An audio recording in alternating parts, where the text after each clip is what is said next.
Hello, I'm Phil Lord. Today I'm testing an Infiniti FX 3 litre crossover. We'll go and hitch up the Caravan now and see how well the Infiniti tows. The FX crossover comes with 3 engines, V6 petrol, V8 petrol, and this is the V6 turbo diesel that we're testing today. It's the same V6 turbo diesel and 7-speed automatic that Nissan uses in the Navara and in the Pathfinder. This thing performs really well. I mean, it does have that turbo lag off the mark that many of such vehicles have. But, you know, once you get going, it's 550 newton meters of torque really makes it hunker down and take off. Good for overtaking and general touring. It's also got adaptive dampers, and it's a really nicely well-tuned suspension. It settles very quickly over bumps.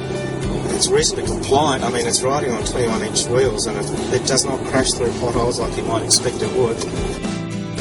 As a tow vehicle, well, you've got 2,200 kilos to play with. That's its maximum capacity, with 220 kilos on the ball. So how does it go as a tow vehicle? Really well, surprisingly well.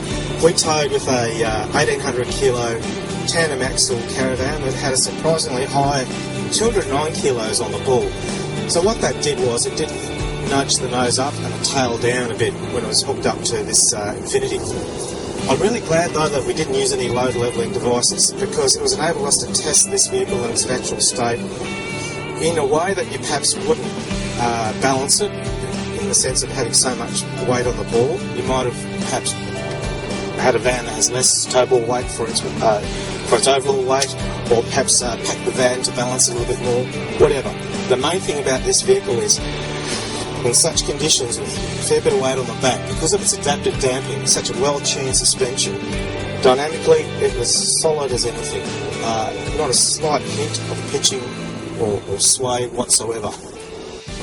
Its engine too and its transmission performs really well for towing. The only criticism I have really is that because it's such a revvy turbo diesel, it's not that typical diesel engine that sort of wants to conk out by the time you get to 3,000 RPM. This thing just wants to keep revving sweetly. Conversely, when you want engine braking down a hill, it's not so great. I'm Philip Lord, thanks for joining us, and we'll see you on the next tow test.